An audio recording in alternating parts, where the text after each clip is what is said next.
Hey everyone, I'm Mark Lugo, and if you've ever dreamed of turning your passion for design into a career, you're in the right place. On this channel, I'll show you how to master architectural and vehicle modeling from scratch, taking you from beginner to pro level. Imagine creating stunning 3D models that could land you freelance gigs or even your dream job. Ready to level up your skills and unlock new opportunities? Let's dive in.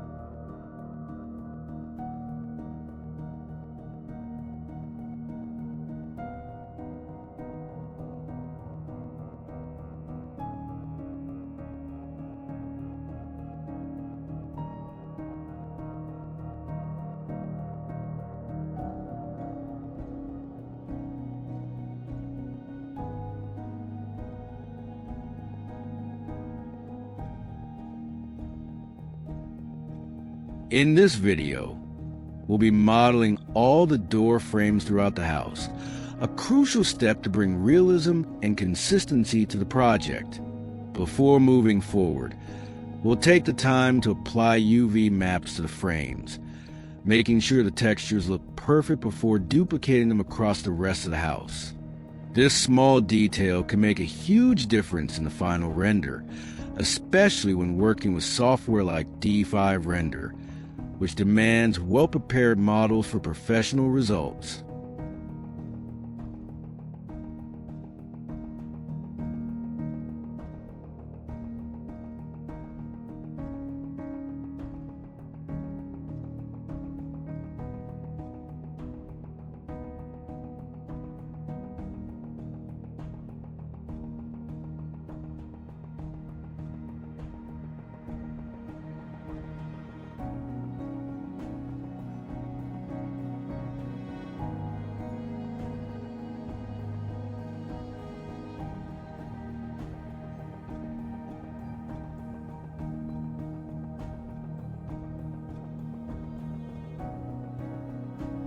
Midway through the video, I noticed a major oversight. The lintels on the ground floor were way taller than usual, about 80 centimeters higher than a standard door height. This happened because, at the start of the modeling process, we didn't have detailed section drawings of the building. The reference plans we used were downloaded from Monster House Plans, a great site for inspiration. But it's important to remember these aren't official construction documents or 100% accurate. Still, it wasn't a deal breaker. We fixed it by filling in the empty wall spaces above, keeping the design both functional and visually cohesive.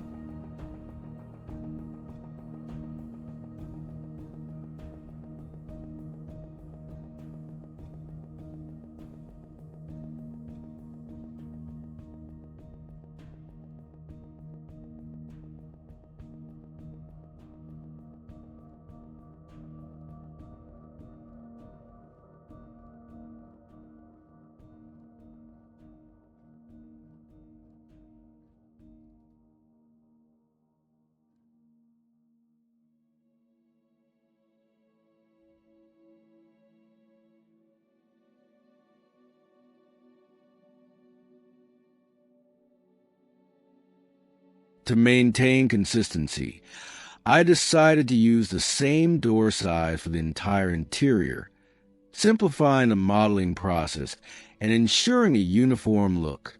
In the next video, we'll focus on creating the main door model, a key element we'll build separately since, in D5 Render, we'll need to animate the doors opening during the camera walkthrough.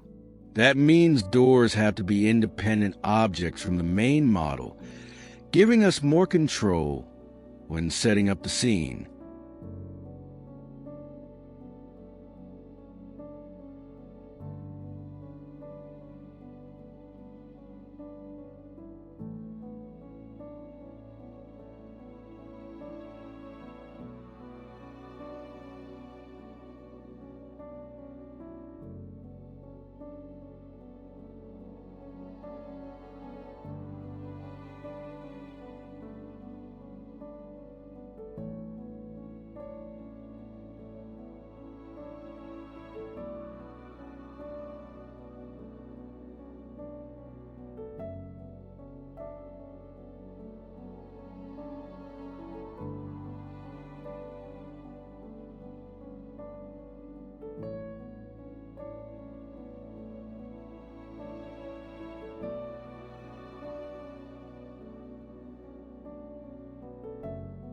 That said, not all doors will be animated.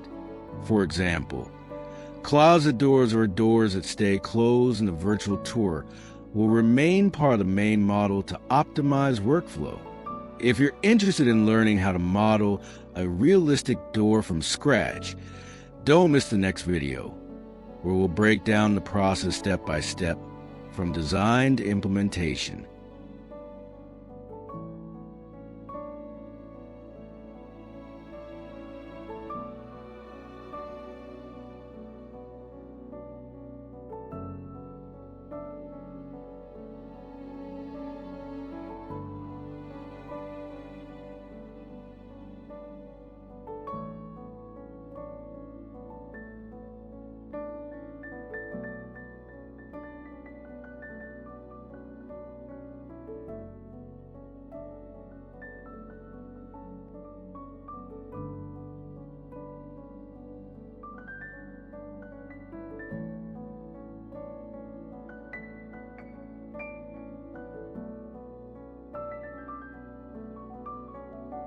These might seem like small details, but they're what take an architectural model from a simple draft to a true-to-life, functional representation of a real space.